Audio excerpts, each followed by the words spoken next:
في المستشفى الاندونيسي مدير المستشفى الاندونيسي، لا هو في حركه ولا بينزل اي شيء، هو بس بخاف على المرضى وبيعالج وبطبطب طول الحرب، وهو صامد وصابر في المستشفى الاندونيسي وفي كل المستشفيات، وضل لاخر لحظه في المستشفى الاندونيسي، وضل لاخر لحظه يكافح في المرضى ويجيب ويودي ويعمل نقط طبيه عشان بس يعالج ويبعث رسالته. فجاه في دقائق صاروخ في 16 على غرفته بالضبط، في مكانه عليه بالضبط. كل الدار غرفها كويسه الا غرفته هي اللي فيها بالضبط، استشهد فيها.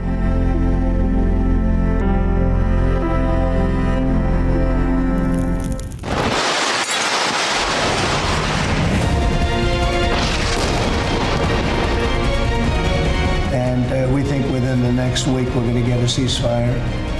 And we're supplying, as you know, a lot of money and a lot of food to that area because we have to, you have to, we're in theory not involved in it, but we're involved because people are dying.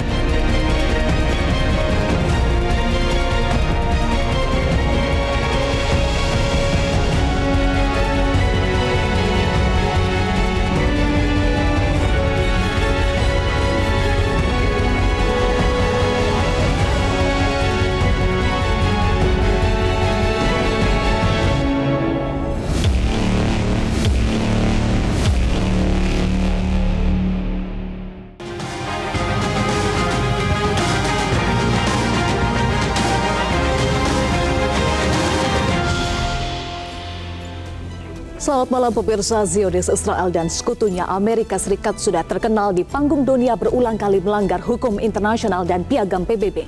Zionis Israel juga terkenal gemar melanggar kesepakatan damai.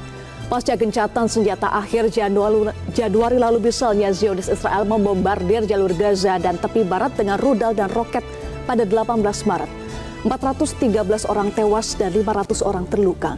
Agresi itu praktis mengakhiri perjanjian gencatan senjata Zionis Israel dan pejuang Palestina Hamas dalam perang yang hingga saat ini telah berlangsung 21 bulan. Presiden Amerika Serikat Donald Trump dan pemimpin Zionis Israel Benjamin Netanyahu dijadwalkan bertemu di Gedung Putih hari ini.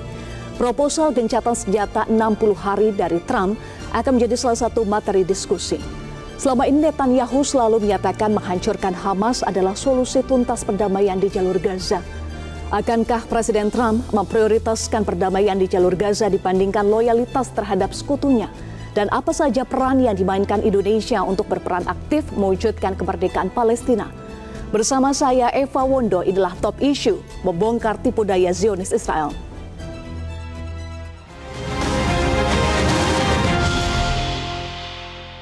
Pemirsa, sudah hadir bersama kami narasumber di studio Metro TV, analis geopolitik dan hubungan internasional sekaligus Duta Besar RI untuk Iran dan Turkmenistan periode 2012-2016, Dian Wirengjurit. Selamat malam Pak Dian. Selamat malam Mbak Eva, kabar, selamat malam pemirsa. Berikutnya juga Ketua Presidium Medical Emergency Rescue Committee atau MERSI, Dr. Hadiki Habib. Selamat malam, Dokter. Apa kabar, Dokter? Alhamdulillah. Alhamdulillah. Berikutnya juga sudah bergabung bersama kami melalui sambungan Zoom, Direktur Jenderal Asia Pasifik dan Afrika Kementerian Luar Negeri Republik Indonesia, Abdul Qadir Jailani. Selamat malam, Pak Qadir.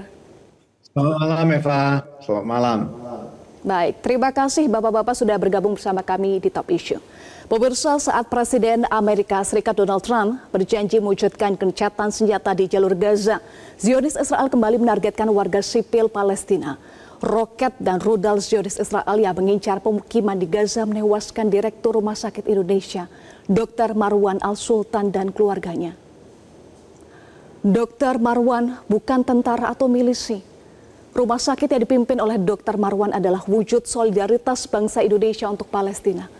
Dr. Marwan adalah suara dari tengah kepungan yang menyerukan bantuan dan pengobatan.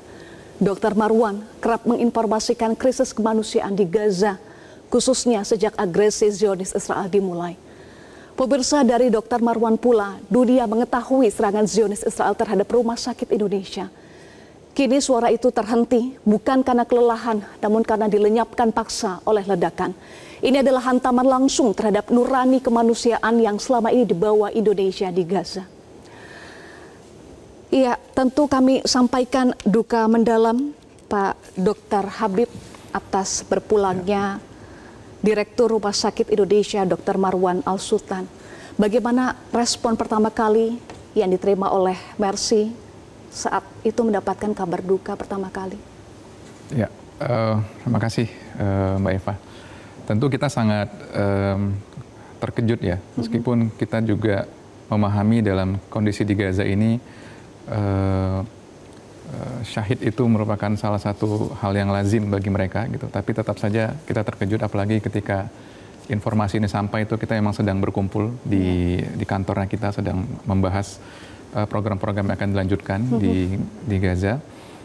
Dan saya sendiri mengenal beliau cukup dekat karena bekerja bareng ya 2-3 bulan terakhir ini di Rumah Sakit Indonesia di Gaza Utara. Saat itu kita bersama dengan beliau di bawah kepemimpinan beliau itu melakukan reaktivasi rumah sakit pada saat gejatan senjata yang pertama. Saya ada di sana juga saat itu dengan beliau.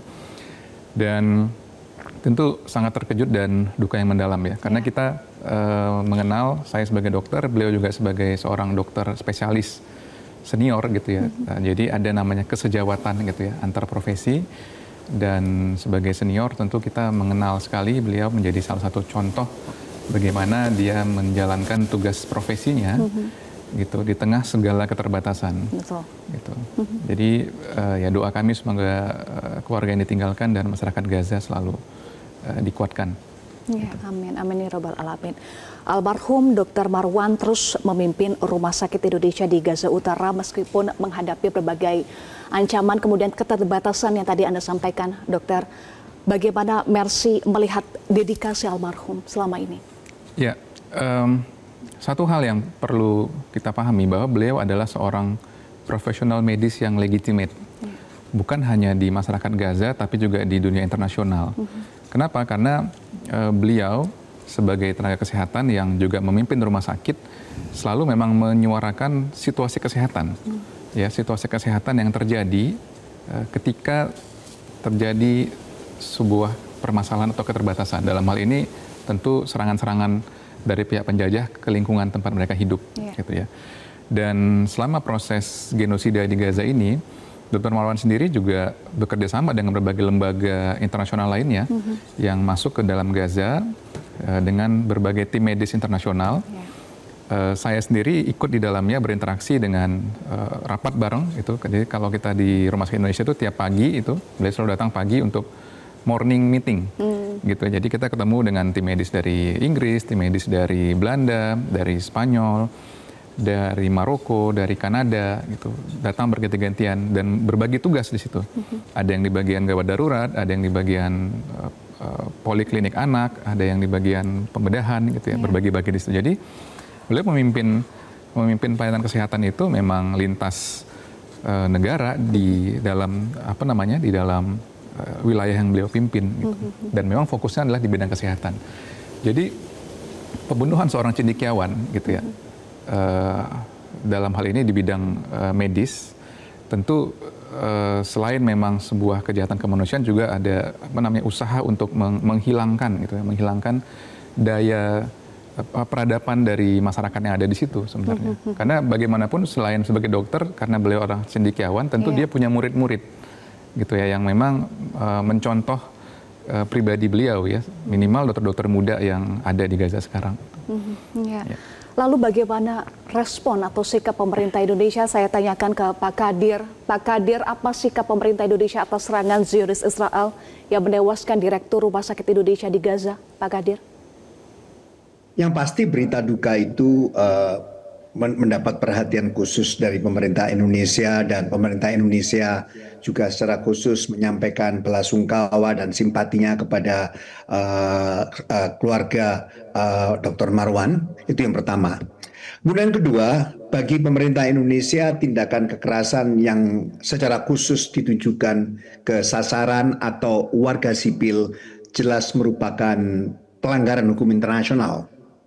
hukum humaniter internasional secara tegas melarang tindakan kekerasan terhadap warga sipil. Hal ini menunjukkan sikap Israel yang terus tidak memperdulikan ketentuan hukum internasional, terutama hukum perang internasional. Tantangannya sekarang adalah bagaimana masyarakat internasional dapat menegakkan ketentuan-ketentuan hukum internasional tersebut. Terus berlanjutnya situasi ini jelas merupakan sinyal buruk bagi kredibilitas hukum internasional dan tata hukum dunia. Oleh karenanya menurut saya situasi ini merupakan momen yang menjadi ujian terhadap legitimasi tata hukum dunia yang seperti yang saya sebutkan tadi, yang wibawanya semakin lama semakin tergerus oleh kecenderungan sikap unilateralisme tanpa memperdulikan prinsip-prinsip moral dan keadilan yang diterima oleh masyarakat internasional. Bagaimana Indonesia akan atau harus merespon tantangan ini? Menurut saya sikap pemerintah Indonesia saat ini sudah sangat tepat. Persoalan ini bukan merupakan persoalan individual satu atau dua negara, melainkan merupakan tanggung jawab kolektif masyarakat internasional untuk memastikan semua kejahatan yang dilakukan Israel dapat dihentikan dan memastikan legal accountability bagi tindakan pelanggaran hukum internasional yang dilakukan oleh Israel. Ini sebagai pelanggaran hukum internasional, Pak Dian, tewasnya Direktur Rumah Sakit Indonesia di Gaza, Dr. Marwan Al-Sultan. Apakah di sisi lain bisa dilihat sebagai pesan politik kepada Indonesia karena mayoritas masyarakat Indonesia mendukung kemerdekaan Palestina, Pak Dian?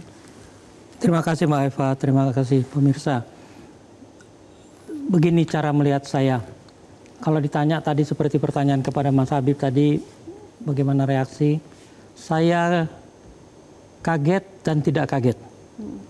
Kaget sebagai profesional, sebagai diplomat, sebagai diplomat yang banyak bertugas di berbagai negara dan menyaksikan berbagai macam konflik.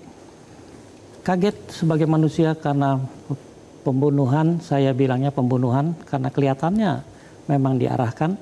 Buat saya ini sudah yang dikatakan tadi Pak Dirjen, sangat tepat bahwa ini sudah melanggar berbagai ketentuan maupun spirit dari hukum-hukum internasional yang ada. Buat saya terlalu jauh tindakan Israel. Buat saya hal ini memang sudah di luar batas kemanusiaan. Tapi kalau saya sebut saya tidak kaget, kalau saya mengikuti kiprahnya Israel, khususnya di bawah kepemimpinan Netanyahu, memang Netanyahu dikenal garis keras di dalam partainya sendiri, dan Partai Likud memang punya platform yang buat saya memang sudah dari awalnya ingin menghancurkan Gaza dan daerah-daerah pendudukannya, terutama di tepi barat dan juga di utara Lebanon dan juga di Houthi.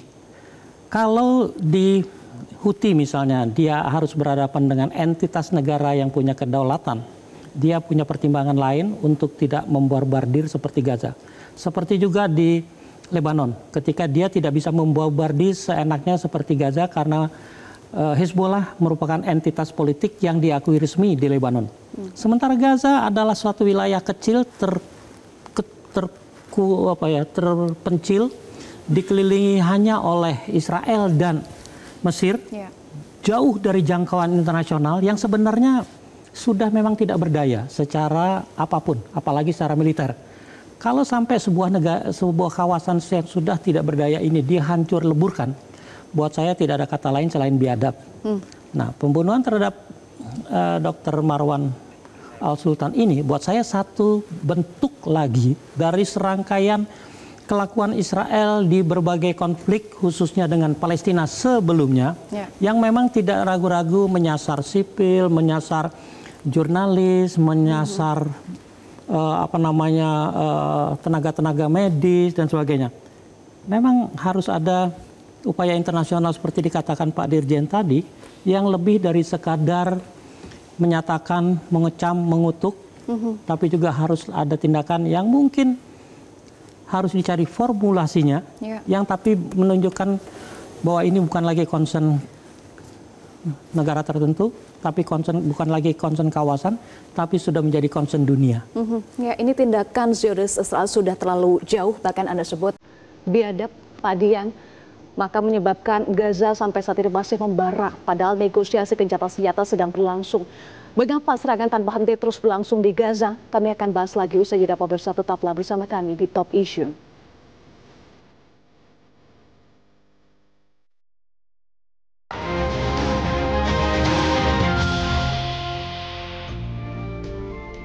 Anda kembali bersama kami di Top Issue. Jadi Pak Dian, percayakah Israel akan sepakat dengan gencatan senjata? Mbak Eva, begini, lagi-lagi kita harus melihat yang sebelumnya, mungkin sedikit pengulangan atau mengingatkan kembali. Justru di dalam perang 12 hari ini saja, beberapa kali terlihat bagaimana Israel itu tidak bisa dipegang. Janjinya, omongan pemimpinnya, ataupun sikap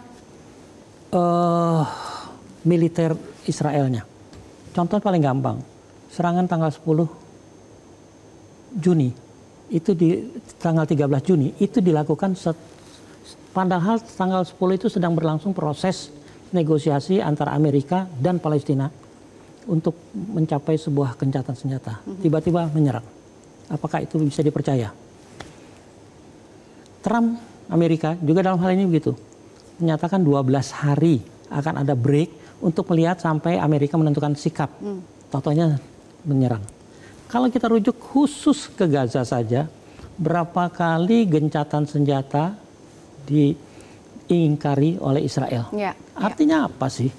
Israel ini kan membuat gencatan senjata semacam taktik.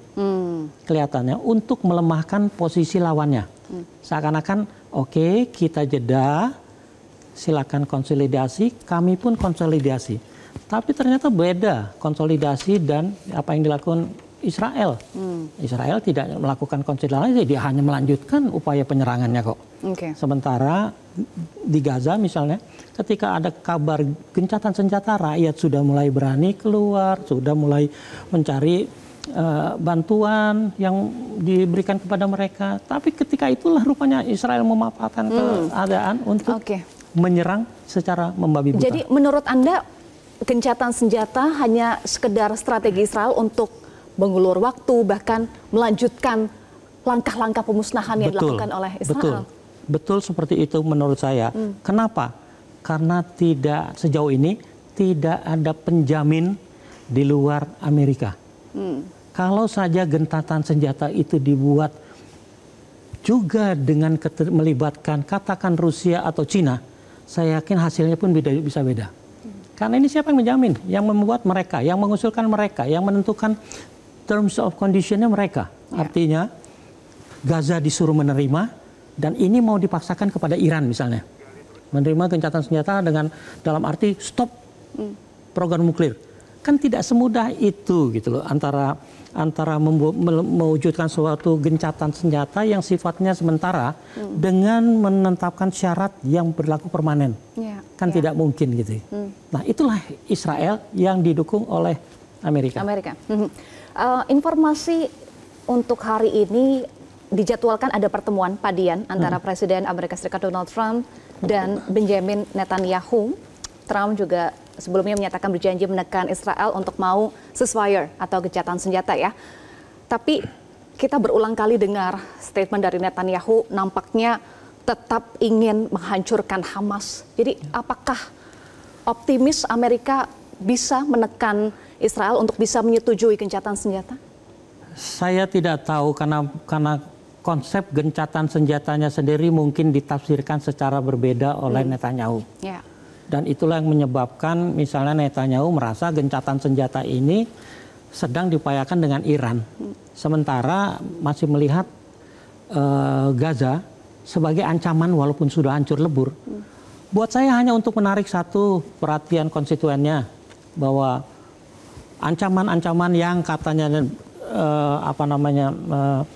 ada dari Hamas, dari Houthi dan dari Hizbullah benar-benar hancur total. Walaupun tadi saya katakan Houthi tidak sebegitu mudah karena dia entitas de facto menguasai Yaman, sementara Hizbullah adalah entitas politik resmi dari. Jadi memang Gaza ini adalah bulan-bulannya Netanyahu untuk membuktikan bahwa Israel masih mampu. Padahal buat saya di berbagai kesempatan saya katakan itulah tindakan yang tidak ada lain selain biadab dan pengecut gitu ya. kepada negara yang bukan negara, entitas yang relatif tidak sebanding, dia bisa habisi dengan segala macam cara dan senjata. Sementara ketika berhadapan dengan entitas yang sama, sebuah negara, ternyata dia juga tidak mampu menunjukkan kehebatannya. Sehingga perlu mengundang Amerika untuk membantu. Buat saya tindakan yang pengecut. Bisa saja tadi Anda sebut konsep gencatan senjata antara Amerika dan Israel bisa saja berbeda, tetapi kalau pertemuan ini terjadi hari ini, jadwalkan kan terjadi hari ini, apa yang harus diwaspadai? Apakah betul akan membicarakan gencatan senjata atau ada hal lain yang justru sedang dirundingkan antara Israel, khususnya Netanyahu dan Trump? Terima kasih, Mbak Eva.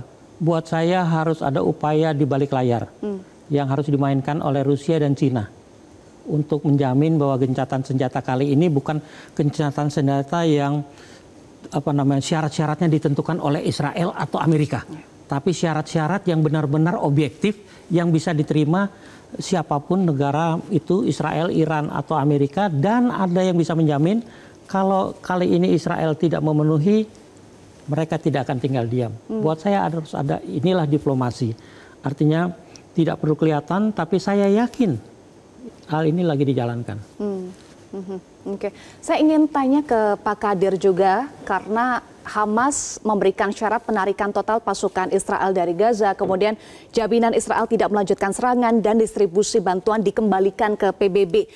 Menurut Anda, Pak Kadir, apakah permintaan Hamas ini masih dalam batas yang wajar menurut standar perundingan internasional untuk bisa menuju ke gencatan senjata?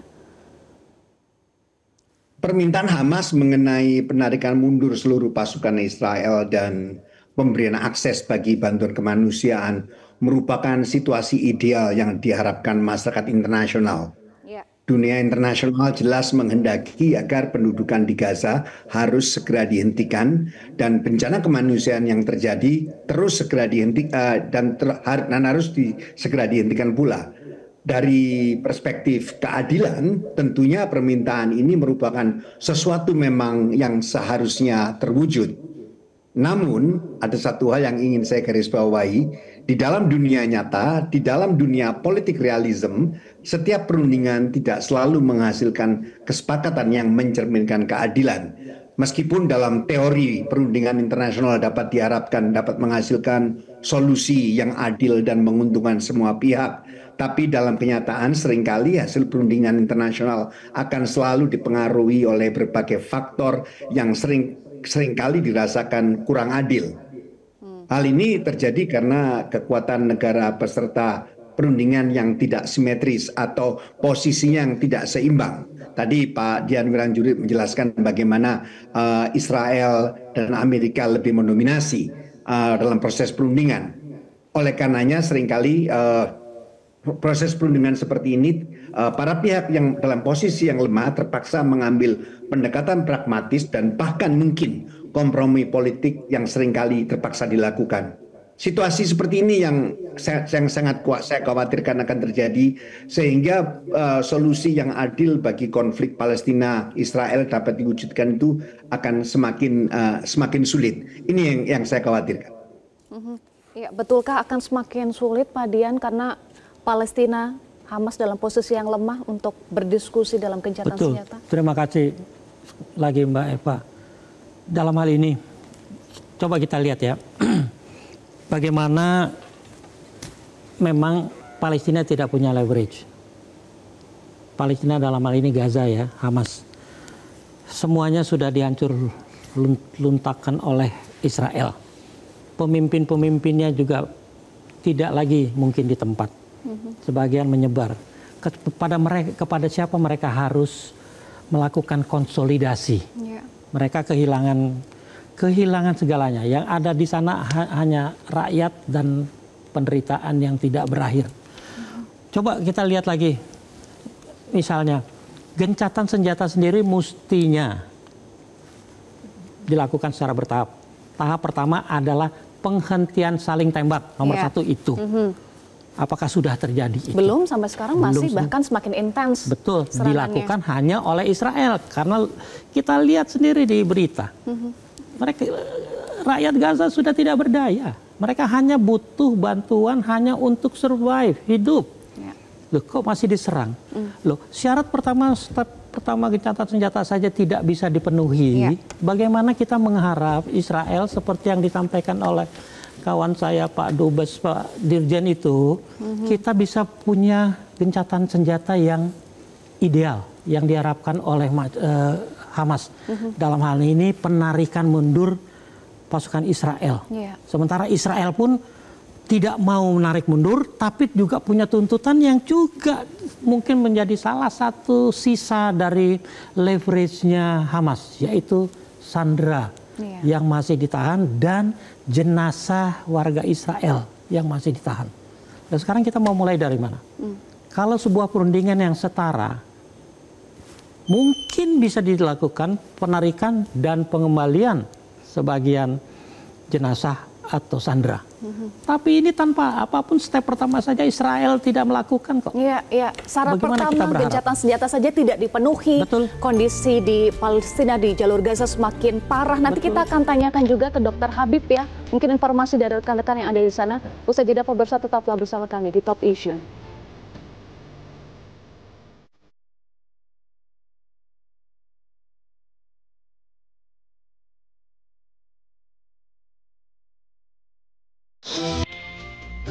Anda kembali bersama kami di Top Issue, meneruskan apa yang tadi disampaikan oleh Pak Dian. Syarat pertama untuk gencatan senjata saja tidak dilakukan. Serangan Israel semakin masif, semakin intensif, menyerang warga sipil, bahkan tenaga medis di Gaza. Bagaimana kondisi terkini, Dr. Habib, yang diperoleh oleh rekan-rekan di Mercy terkait dengan kondisi warga Gaza, kemudian juga pasokan kebutuhan seperti makanan dan juga obat-obatan? Ya, yang kelihatan bombastis itu kan serangan-serangan ini ya. Ada ledakannya, ada yang menangis berteriak. Tapi korban mayoritas dari situasi ini adalah disebabkan oleh blokade. Gitu ya, blokade yang menyebabkan semuanya tidak bisa masuk. Kebutuhan dasar tidak bisa masuk. Jadi kelaparan yang kemudian menjadi senjata gitu ya, dijadikan senjata untuk menekan dan alat transaksi. Jadi kalau kita lihat dari aspek medis misalnya, kalau dari pengalaman, ya kita menyaksikan dan mengalami dan mau tidak mau terpaksa harus melakukan gitu. Bagaimana di era medis modern ini kita melakukan pengobatan itu seperti zaman pertengahan, gitu ya, dengan segala macam keterbatasannya gitu. Dan di komunitas ketika kita mencoba membantu dengan support sebenarnya bantuan paket-paket makanan, kita juga dalam memberikan bantuan itu kan ada namanya code of conduct ya. Code of conduct itu artinya orang yang ditolong itu pun harus tetap dimanusiakan gitu. Nah itu yang harus dipertimbangkan dan dipikirkan juga sebenarnya. Jadi kalau kita lihat ada blokade, kemudian ada katanya kayak di spill gitu ya. Ini kasih nih bantuan masuk truk berapa ini, itu sebenarnya tindakan yang sangat kejam gitu. Kenapa? Karena itu malah memicu konflik horizontal di masyarakat yang orang-orang kelaparan cuma dikasih sedikit dan dipaksa untuk berebut di situ. Nah tentu tidak bisa memang sebenarnya menurut kami blokade ini menjadi alat perundingan karena ini memang mandatori sebenarnya dibuka gitu ya. Mandatori itu memang harus ada tekanan yang serentak bahwa ini memang sebagai manusia di dalam ini memang harus diselamatkan gitu. Itu yang dari kita. Oke. Pak Dian, dengan Israel yang terus menyerang, bahkan memblokade bantuan dan kelaparan seolah menjadi alat untuk terus menekan ya. Ini kan menunjukkan bahwa agresi Zionis Israel terhadap bangsa Palestina ada tujuan langsung dan tidak langsung agar bangsa Palestina bisa meninggalkan tanahnya. Bahkan Israel secara terang-terangan ingin mendirikan negara Yahudi di tepi barat. Dalam logika politik Pak Dian, artinya perdamaian akan sangat sulit untuk tercapai? Sangat sulit, iya. Karena kenapa? Pada dasarnya two-state solution itu sudah diakui sebagai solusi yang paling visible buat menyelesaikan konflik Palestina-Israel. Mendirikan dua negara hidup berdampingan secara damai dengan syarat Palestina terdiri dari dua bagian, tepi barat dan Gaza. Dan itu sudah berpuluh tahun sebenarnya sudah menjadi pegangan bersama masyarakat dunia. memang disayangkan bahwa dalam hal ini Hamas masih menghendaki yang lebih luas daripada Gaza untuk menjadi wilayah Palestina. Mungkin itu juga menambah komplikasinya bahwa masalah Palestina Israel ini semakin sulit, apalagi dengan karakter pemimpin dua negara itu, Israel dan Amerika, yang memang susah dipercaya, susah dipegang. Sebuah perundingan internasional yang akan berhasil seperti ketika Iran dan negara-negara Barat menyepakati JCPOA. Itu bukan masanya Trump. Nah, ternyata bisa Amerika berpikiran apa? Pemimpin Amerika berpikiran saat itu ya. Berpikiran waras, rasional, yang mau memperhatikan aspirasi lawan berundingnya. Ya. Bahwa memberlakukan sanksi terhadap Iran yang berpuluh tahun hanya menimbulkan kesengsaraan yang hampir sama, artinya penderitaan rakyat. Nah, pemimpin Amerika yang lalu bisa kok. Kenapa sekarang Trump seperti itu? Buat saya solusinya ya mungkin komplikasi tadi bisa lebih cepat teratasi. Kalau misalnya pemakzulan Trump terus jalan, antara lain. Dan juga pemakzulannya Netanyahu loh, di dalam negeri dia menghadapi masalah yang sama. Peradilan korupsi ya? Betul. Artinya apa? Dua pemimpin ini punya masalah dalam negeri yang seharusnya menyadarkan mereka untuk berbuat yang lebih rasional dalam konteks hubungan internasional di kawasan Timur Tengah. Oke, semakin sulit, complicated karena orangnya, Trumpnya dan juga Netanyahu-nya ya. Betul. Saya ingin tanya karena tadi ada informasi yang kami tayangkan di Headline News, di Indonesia akan mengirimkan 10.000 ton beras untuk Palestina. Pak Kadir, bagaimana memastikan bantuan ini bisa diterima oleh masyarakat di Gaza? Karena ada kondisi blokade bantuan, Pak Kadir. Terima kasih banyak. Pertama-tama saya hanya ingin menegaskan kembali bahwa pengiriman bantuan beras yang dilakukan oleh pemerintah Indonesia jelas merupakan wujud komitmen pemerintah Indonesia untuk membantu, untuk meringankan penderitaan kemanusiaan yang terjadi di Gaza. Itu yang pertama. Kemudian kedua, kita juga menyadari bahwa proses pengiriman itu, tantangan utama yang kita hadapi adalah bagaimana kita bisa menyalurkan secara efektif. Karena memang tantangan utama yang kita hadapi selama ini adalah akses.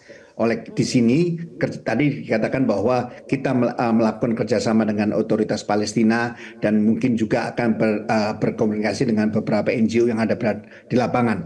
Akses adalah sesuatu yang terpenting dan pemerintah sudah berusaha melakukan yang terbaik untuk melakukan koordinasi dengan mereka yang bisa memperoleh akses di lapangan.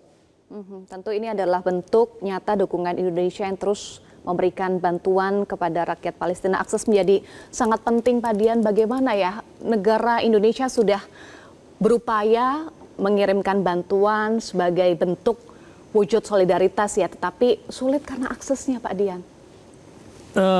Begini, teman-teman, dalam hal ini ya saya memberi catatan khusus ya. Masyarakat kita hanya melihat satu sisi ya, bahwa penyaluran ini seakan-akan Indonesia mau memberikan bantuan dan harus mengirim ke tempatnya gitu loh, ke Gaza. Yang kita sudah dengar bahwa Gaza itu bahkan sejak 2007 pun sudah diblokade oleh Israel sebagai pihak yang menduduki kawasan yang tidak dimilikinya itu.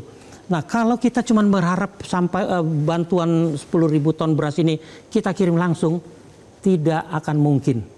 Karena puluhan organisasi internasional, puluhan negara bermaksud yang sama. Ya. Artinya apa sih? Yuk coba kita jajaki dengan kerjasama melalui negara-negara lain, terutama negara-negara kawasan yang lebih didengar oleh baik Palestina dan juga Israel. Daripada kita mengupayakan bantuan kita sendiri yang kita kirim langsung menggunakan apapun yang mungkin secara hitung-hitungan juga pasti akan mahal dan sebagainya. Mengapa kita tidak satukan bantuan itu dengan berbagai negara lain yang punya akses?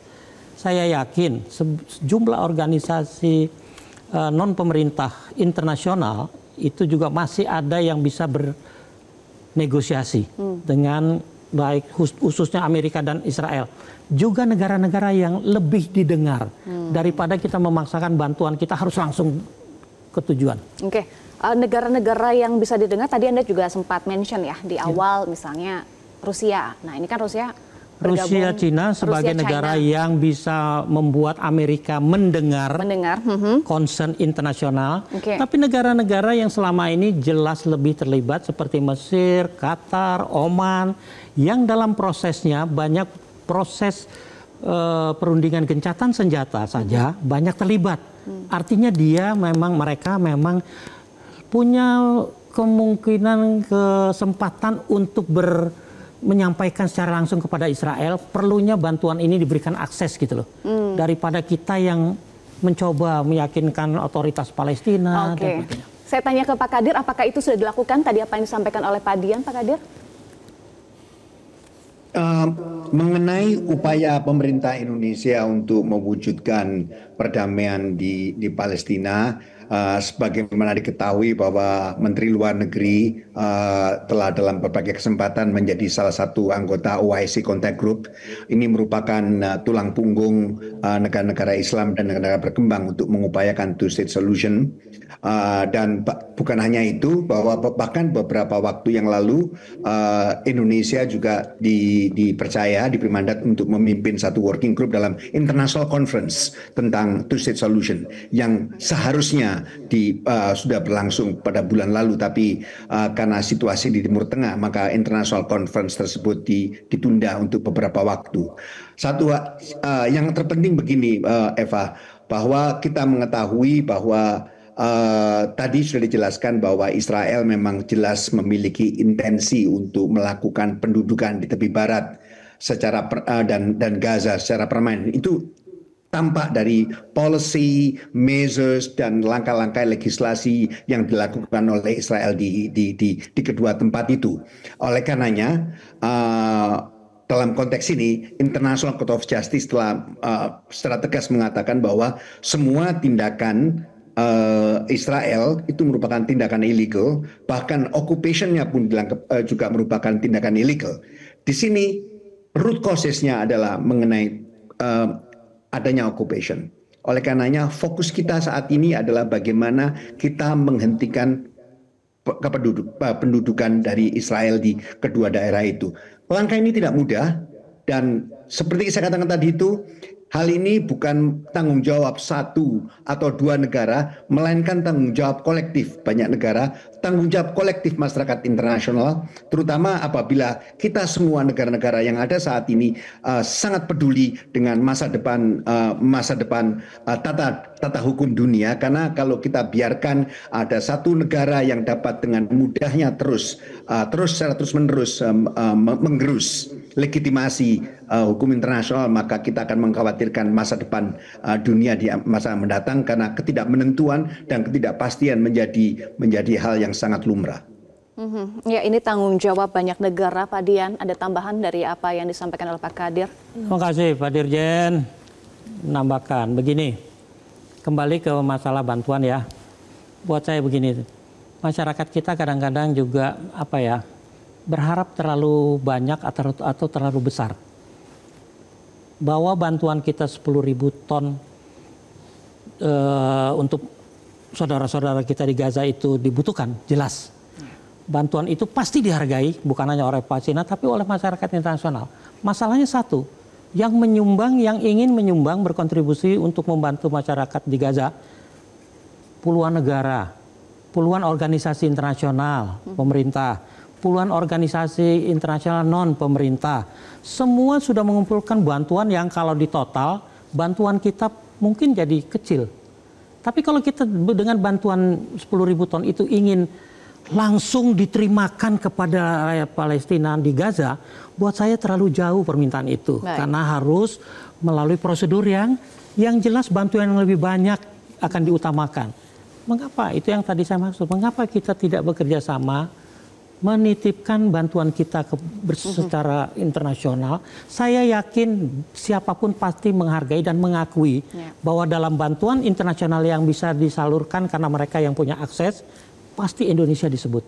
Dan ucapan terima kasih pasti akan disampaikan oleh rakyat Palestina kepada kita. Oke, baik, nanti kita masih akan bahas lagi termasuk juga langkah PBB yang baru-baru ini merilis daftar perusahaan pendukung Israel. Apakah ini termasuk langkah progresif dari PBB? Kita akan bahas usai jeda, pemirsa, tetaplah bersama kami.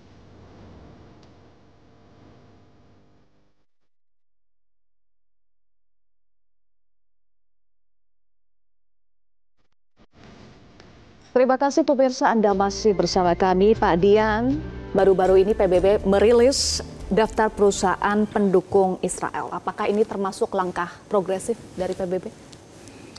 Kalau dibilang progresif mungkin iya, kalau memang itu merupakan capaian pertama dalam konteks konflik di Timur Tengah, khususnya Israel-Palestina. Tapi kalau saya melihat apa yang dihasilkan PBB semua juga tidak mengikat,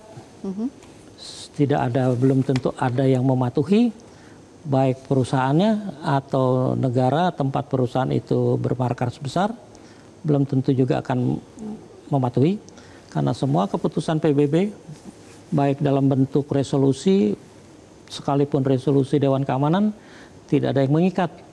Satu, kedua, perusahaan-perusahaan itu yang besar-besar itu punya jaringan yang luas di dunia, yang kalau mereka mengambil keputusan penutupan sebagian atau mungkin sebagian besarnya, yang terkena dampaknya itu bukan hanya mereka.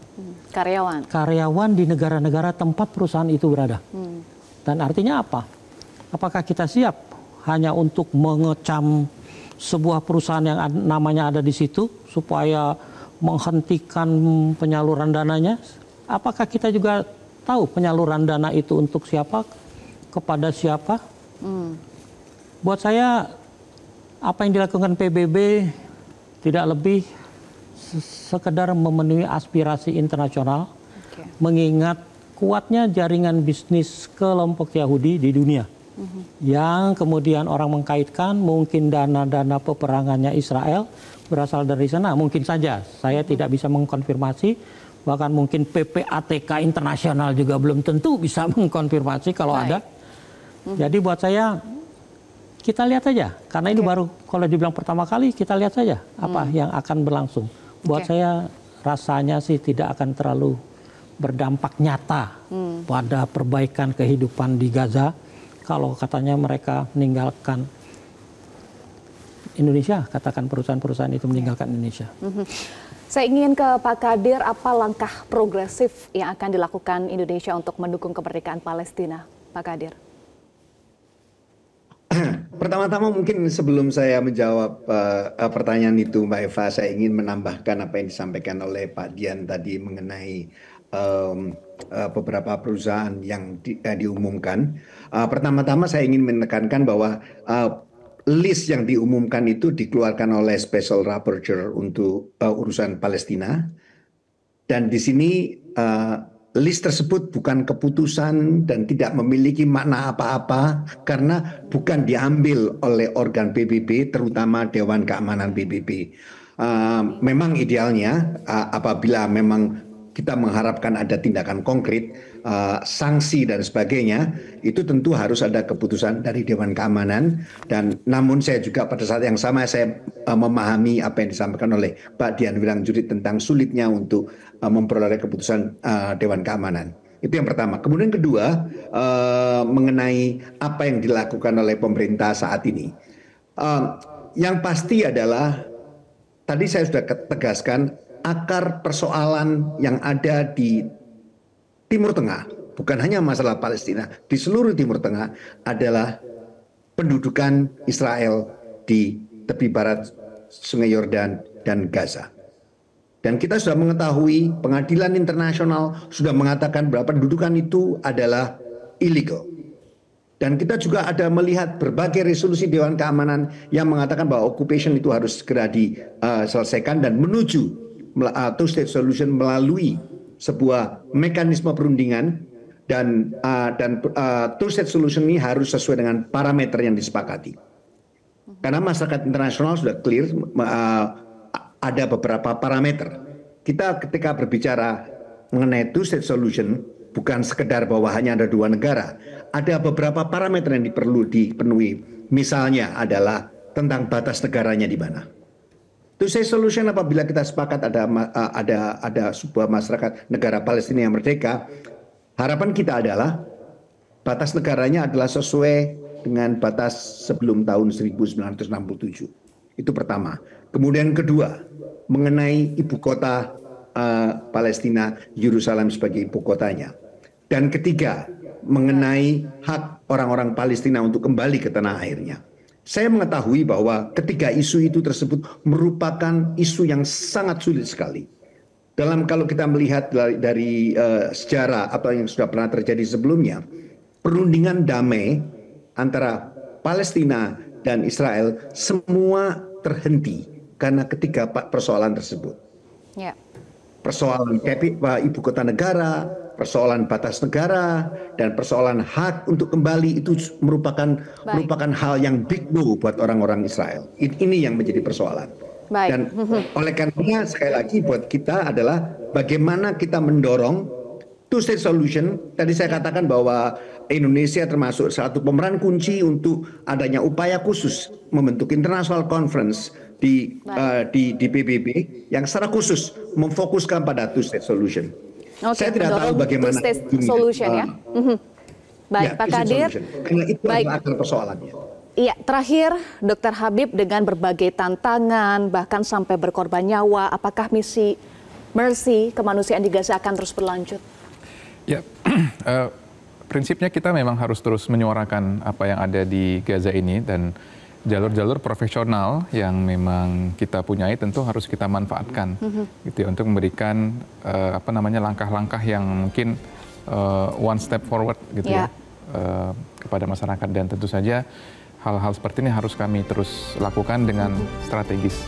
Baik, terima kasih analis geopolitik dan hubungan internasional sekaligus Duta Besar RI untuk Iran dan Turkmenistan periode 2012-2016, Dian Wirangjuri. Terima kasih Pak Dian. Terima kasih Mbak Eva. Ketua Presidium Medical Emergency Rescue Committee atau MERSI, Dr. Hadiki Habib. Terima kasih sudah bergabung bersama kami, dan juga sudah bergabung melalui Zoom Direktur Jenderal Asia Pasifik dan Afrika Kementerian Luar Negeri Republik Indonesia Abdur Qadir Jailani. Pemirsa, Indonesia dan dunia masih berharap bahwa gencatan senjata di Gaza segera tercapai menuju perdamaian permanen. Namun dunia tetap harus waspada terhadap tipu daya Zionis Israel.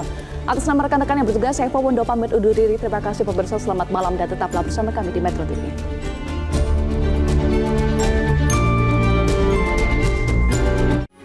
Metro TV. Jelajahi cara baru mendapatkan informasi. Download Metro TV Extend sekarang.